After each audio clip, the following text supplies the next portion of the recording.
লালন সাঁই বা সাঁইজি তিনি তার ধর্ম পরিচয় গোপন করে এই জগতে বসবাস করেছে।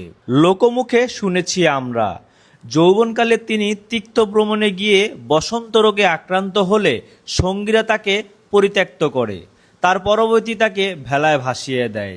সেখান থেকে সিরাজ সাঁইজি নামে একজন মুসলমান ফকির তাকে উদ্ধার করে, সুস্থ করে তোলে। পরে লালন তার কাছে বাউল ধর্মের দীক্ষিত হন। লালনের অনুসারীদের কাছ থেকে আমরা জানতে পারি তারা কোনো সৃষ্টিতে বিশ্বাসী নয়, তার মানেই তারা কোনো ধরনের সন্তান নিতে আগ্রহ পোষণ করে না।